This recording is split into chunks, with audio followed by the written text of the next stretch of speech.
നമസ്കാരം. വാർത്തയിലെ സത്യം വാർത്താധിഷ്ഠിത പരിപാടിയിലേക്ക് ഏവർക്കും സ്വാഗതം.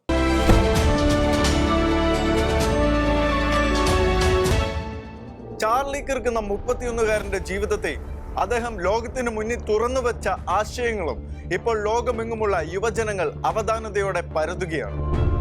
ജീവിച്ചിരിക്കുമ്പോൾ ഒരു വ്യക്തിക്ക് അർഹമായ പരിഗണന കൊടുക്കാതെ അവഗണിച്ചിട്ട് മരണശേഷം പദവികളും പരിഗണനകളും പാരിതോഷികങ്ങളും ഒക്കെ നൽകുന്നത് ലോകത്തിൽ പതിവാണ്. എന്നാൽ ചാർലി കിർക്ക് എന്ന അമേരിക്കക്കാരനായ യാഥാസ്ഥിതിക ക്രിസ്തു ശിഷ്യൻ മുന്നോട്ട് വെച്ച ആശയങ്ങളാൽ സ്വാധീനിക്കപ്പെടാനും അദ്ദേഹത്തിന്റെ ജീവിതത്തെയും പ്രഭാഷണങ്ങളെയും പാരായണം ചെയ്യുവാനും പഠിക്കുവാനും ലോകത്തിലെ ജനങ്ങൾ തയ്യാറായതിന്റെ പ്രധാനപ്പെട്ട കാരണം അദ്ദേഹത്തിന്റെ ആകസ്മികമായ മരണം തന്നെയാണ്.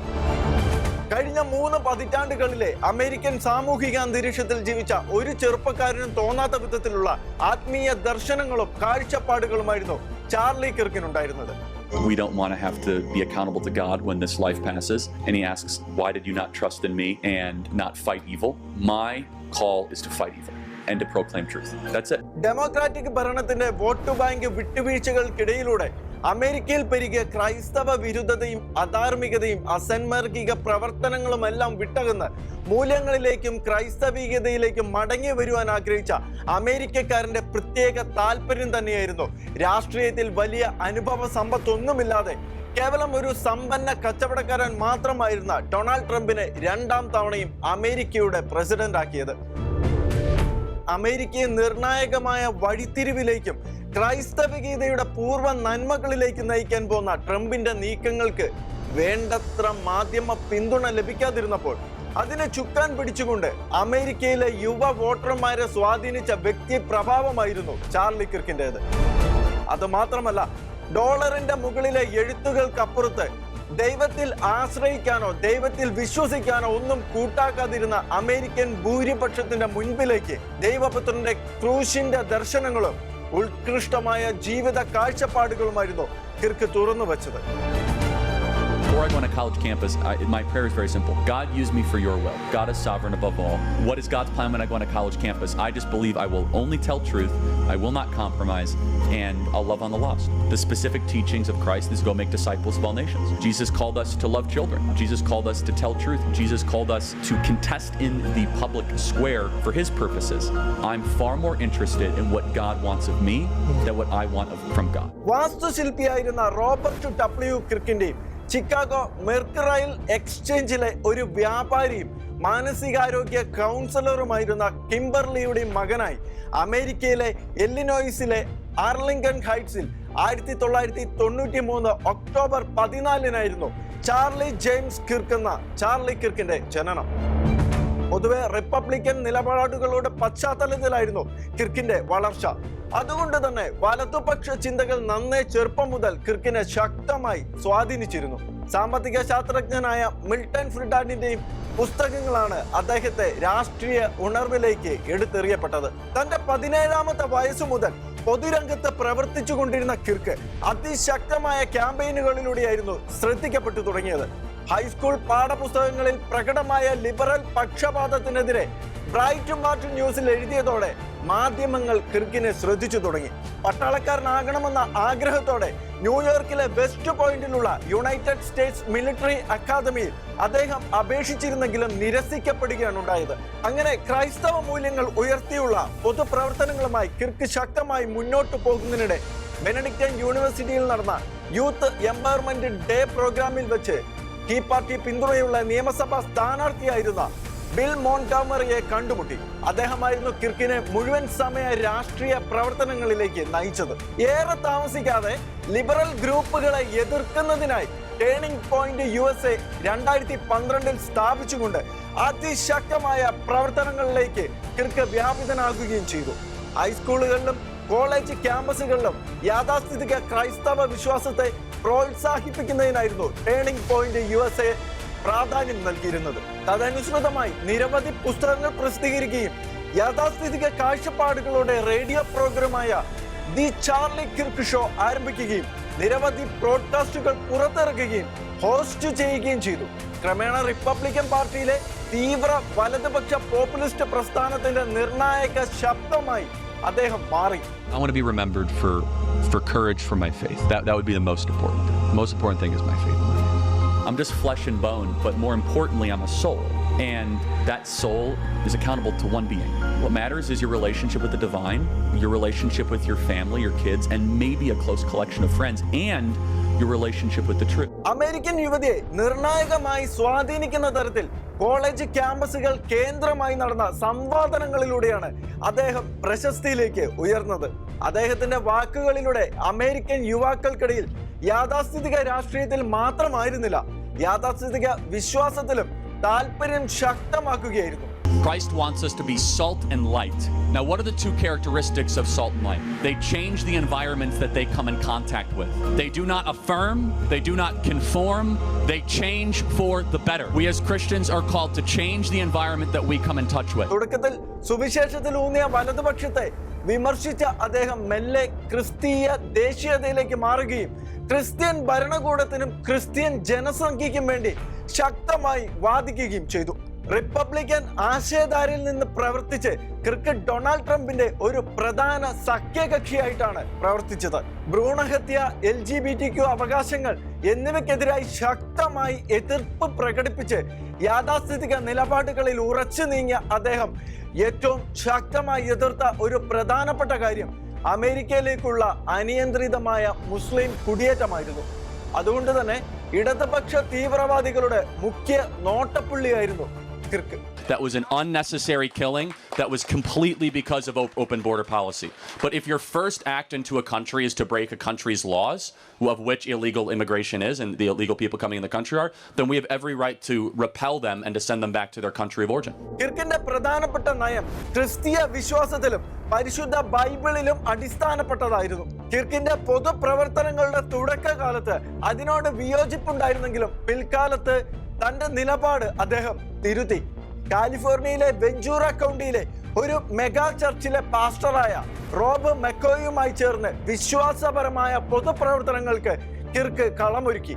സഭയും ഭരണകൂടവും തമ്മിൽ വേർതിരിവുണ്ട്, നമ്മൾ അതിനെ പിന്തുണയ്ക്കുന്നുവെന്നും അമേരിക്കയുടെ സ്ഥാപക രേഖകൾ തന്നെ പരിശുദ്ധ ബൈബിളിൽ നിന്നാണ് ഉരുത്തിരിഞ്ഞതെന്ന് അദ്ദേഹം സമൂഹത്തെ ബോധ്യപ്പെടുത്തി. There is not a truth of the Bible that if you apply to your life does not improve dramatically. And then finally, we have the most accurate and transparent, historically robust account that one can have of the most important figure ever to live in the history of the world, Jesus of Nazareth. And the resurrection is the pinpoint of my belief that Jesus did rise from the grave so that we may live. നിരന്തരമായി Bible വാക്യങ്ങൾ ഉദ്ധരിച്ച് സംസാരിച്ച കിർക്ക് നമ്മളൊരു ഭരണകൂട പ്രതിസന്ധിയിലൂടെ കടന്നു പോകുന്നതിന്റെ ഒരു കാരണം നമുക്കൊരു ക്രിസ്ത്യൻ ഭരണകൂടം ഉണ്ടെങ്കിലും ഇനിയൊരു ക്രിസ്ത്യൻ രാഷ്ട്രം ഇല്ലാത്തതാണെന്നും ഒരു ക്രിസ്ത്യൻ ജനസംഖ്യ ഇല്ല എങ്കിൽ നമുക്ക് സ്വാതന്ത്ര്യം ലഭിക്കുകയില്ല എന്നും ശക്തമായി വിളിച്ചു പറഞ്ഞു. ആ വർഷം തന്നെ ട്രംപിന്റെ പ്രചാരണ റാലിയിൽ പ്രത്യക്ഷപ്പെട്ട കിർക്ക് പറഞ്ഞത് ഏതൊരു യാഥാസ്ഥിതിക അമേരിക്കക്കാരനും പറയാൻ ആഗ്രഹിച്ച വിധത്തിൽ ഇതൊരു Christian രാഷ്ട്രമാണെന്നാണ്.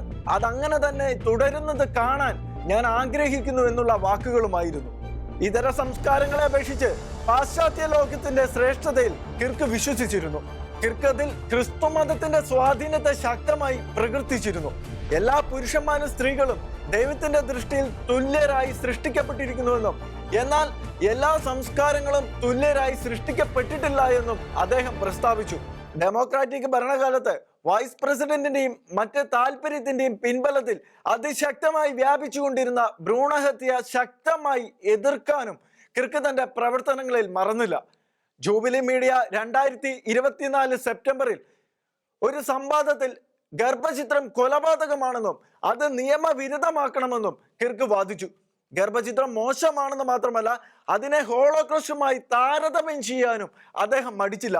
Every human being to watch one to know what you are fighting against, because when you see abortion you will have your life will be changed, that we allow the massacre of 1.5 million babies a year under the guise of women reproductive health. We are allowing babies every single year to just say, we're going to discard them. Why? Oh, they're smaller, they're not humans. You're using dehumanizing language saying, oh, it's an embryo.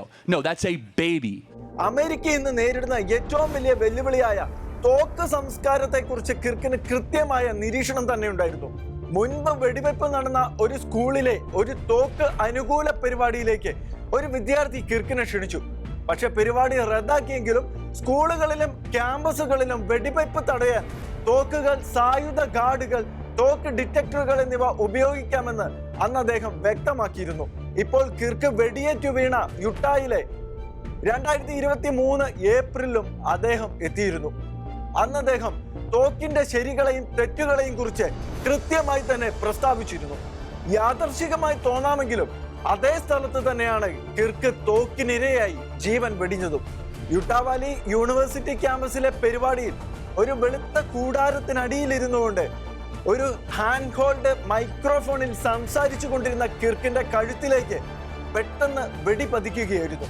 വെടിയേറ്റു വീഴുന്നതിന് തൊട്ടു മുൻപ് കൂട്ട വെടിവയ്പ്പുകളെയും തോക്ക് അക്രമങ്ങളെക്കുറിച്ചും ഒരു പ്രേക്ഷകൻ ചോദിച്ചത് കഴിഞ്ഞ 10 വർഷത്തിനിടെ എത്ര ട്രാൻസ്ജെൻഡർ അമേരിക്കക്കാർ കൂട്ട വെടിവയ്പ്പുകാരികളാണെന്ന് നിങ്ങൾക്കറിയാമോ എന്നായിരുന്നു. അതിന് കിർക്ക് വളരെ അധികമുണ്ടെന്ന് മറുപടി നൽകിയ ഉടനെ ആസൂത്രിതം എന്ന വണ്ണം അദ്ദേഹം വെടിയേറ്റ് വീഴുകയായിരുന്നു.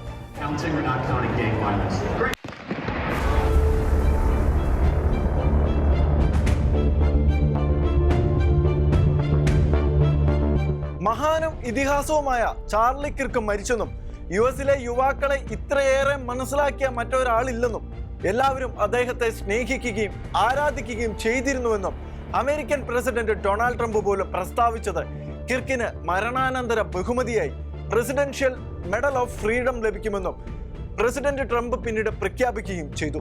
യുട്ടാ സ്വദേശി തന്നെയായിരുന്ന ടൈലർ റോബിൻസൺ എന്ന ചെറുപ്പക്കാരനായിരുന്നു കിർക്കിനെ വെടിവെച്ചത്.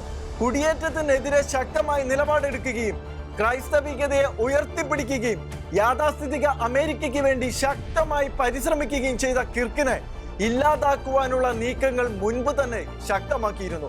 ചാർലി കിർക്ക് കൊല്ലപ്പെടുവാൻ സാധ്യതയുണ്ടെന്ന് സുരക്ഷാ വിദഗ്ധർ മുന്നറിയിപ്പ് നൽകിയിരുന്നതായി മാധ്യമങ്ങൾ റിപ്പോർട്ട് ചെയ്യുകയും ചെയ്തിരുന്നു. മറഞ്ഞിരുന്ന ഒളിയാക്രമണത്തിൽ കേവലം 31 വയസ്സ് മാത്രം പ്രായമുണ്ടായിരുന്ന കിർക്കിന്റെ പ്രാണനെടുക്കുവാൻ അദ്ദേഹത്തിന്റെ വരികൾക്ക് കഴിഞ്ഞു. എന്നാൽ കിർക്ക് വിളിച്ചു പറഞ്ഞ ആശയങ്ങൾ ആളിക്കത്തിക്കൊണ്ടിരിക്കുകയാണ് ഇപ്പോൾ. വെടിയേറ്റ് വീണപ്പോൾ അമേരിക്കയ്ക്ക് പുറത്ത് കിർക്കിനെ അറിയാവുന്നവർ ചുരുക്കമായിരുന്നെങ്കിൽ മരണശേഷം കിർക്കിന്റെ ആശയങ്ങളും ആദർശങ്ങളും പ്രചോദിതമായ പ്രഭാഷണങ്ങളും യേശുക്രിസ്തുവിലുള്ള വിശ്വാസത്തെക്കുറിച്ചും നിത്യജീവനെക്കുറിച്ചും അദ്ദേഹം വിളിച്ചു പറഞ്ഞ സത്യങ്ങളുമെല്ലാം ലോകമെങ്ങുമുള്ള ജനങ്ങളുടെ ഹൃദയങ്ങളിലേക്ക് കത്തിപ്പടർന്നത് നിമിഷങ്ങൾക്കുള്ളിലായിരുന്നു. അതുകൊണ്ട് തന്നെ അമേരിക്കയ്ക്ക് മാത്രമല്ല ലോകമാസകലമുള്ള ക്രൈസ്തവ വിശ്വാസികൾക്കും ആ മരണം ഇപ്പോൾ കനത്ത നഷ്ടമായി മാറിയിരിക്കുകയാണ്. I want to be remembered for courage for my faith.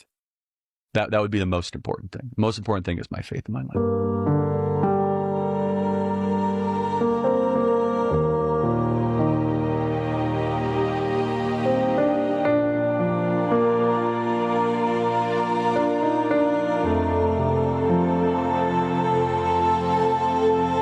അമേരിക്കയിലെ ഒരു ചെറുപ്പക്കാരിലും കാണാനാകാത്ത വിധത്തിലുള്ള അനിതര സാധാരണമായ ക്രൈസ്തവ മൂല്യങ്ങൾ ഉയർത്തിപ്പിടിച്ചുകൊണ്ട് നിന്ന യഥാർത്ഥ ക്രിസ്ത്യൻ പോരാളിയായിരുന്ന കിർക്കിന്റെ അരം വരുത്തിയ പ്രഭാഷണ ശരങ്ങൾ കൊണ്ട് നെഞ്ചു കീറി ഉത്തരം മുട്ടിയ ഭീരുക്കൾ കിർക്കിനെ കൊന്നു. പക്ഷേ കിർക്ക് മരിച്ചില്ല. കിർക്കിന്റെ മരണശേഷം പൊതുജനത്തെ അഭിസംബോധന ചെയ്തുകൊണ്ട് കിർക്കിന്റെ ഭാര്യ കത്തോലിക്ക വിശ്വാസിയായ എറിക്ക കിർക്ക് പറഞ്ഞ വാക്കുകൾ ലോകത്തെ മുഴുവൻ പ്രകമ്പനം കൊള്ളിക്കാൻ പോകുന്നതായിരുന്നു. My husband laid down his life for me, for our nation, for our children. He showed the ultimate and true covenantal love. They killed Charlie because he preached a message of patriotism, faith, and of God's merciful love. But they should all know this. If you thought that my husband's mission was powerful before, you have no idea. You have no idea the fire that you have ignited within this wife. The cries of this widow will echo around the world like a battle cry. എന്റെ ഭർത്താവ് തനിക്ക് വേണ്ടിയും രാജ്യത്തിന് വേണ്ടിയും നമ്മുടെ കുട്ടികൾക്ക് വേണ്ടിയും അദ്ദേഹത്തിന്റെ ജീവൻ ബലിയർപ്പിച്ചു എന്നായിരുന്നു എറിക്ക കിർക്കിന്റെ പ്രതികരണം. ദേശസ്നേഹം, വിശ്വാസം, ദൈവത്തിന്റെ കാരുണ്യം നിറഞ്ഞ സ്നേഹം എന്നിവയുടെ സന്ദേശം പ്രചരിപ്പിച്ചതുകൊണ്ടാണ് അവർ അദ്ദേഹത്തെ കൊലപ്പെടുത്തിയതെന്നും എറിക്ക പറഞ്ഞു. ചാർലിയുടെ പാരമ്പര്യം നശിച്ചു പോകാൻ അനുവദിക്കില്ല എന്നും ചാർലി ചെയ്തുകൊണ്ടിരുന്ന പ്രവർത്തനങ്ങൾ തുടരുമെന്നും എറിക്ക പറഞ്ഞു. ഈ ഭാര്യയുടെ ഉള്ളിൽ നിങ്ങൾ ജ്വലിപ്പിച്ച അഗ്നിയെക്കുറിച്ച് നിങ്ങൾക്ക് ഒരു ധാരണയുമില്ല. ഈ വിധവയുടെ നിലവിളി ഒരു യുദ്ധകാഹളം പോലെ ലോകമെമ്പാടും പ്രതിധ്വനിക്കുമെന്ന് പറഞ്ഞാണ് എറിക്ക തന്റെ വാക്കുകൾ അവസാനിപ്പിച്ചത്. 33 വയസ്സിൽ മാനവരാശിക്ക് വേണ്ടി മരിച്ച സാക്ഷാൽ ദൈവപുത്രനായ യേശു ക്രിസ്തുവിനാൽ സ്വാധീനിക്കപ്പെട്ട ലോകമെങ്ങുമുള്ള ജനകോടികൾ ഇപ്പോൾ കിർക്കിന്റെ ആശയങ്ങളെയും പ്രഭാഷണങ്ങളെയും ജാഗ്രതയോടെ കേട്ടുകൊണ്ടിരിക്കുകയാണ്, അതിൽ സ്വാധീനിക്കപ്പെട്ടുകൊണ്ടിരിക്കുകയാണ്. അതെ, ചാർലി കിർക്കിന്റെ വാക്കുകളിൽ നിന്നും ചിതറിത്തെറിച്ചത് കേവലം ഒരു തീക്കൊള്ളി ആയിരുന്നില്ല.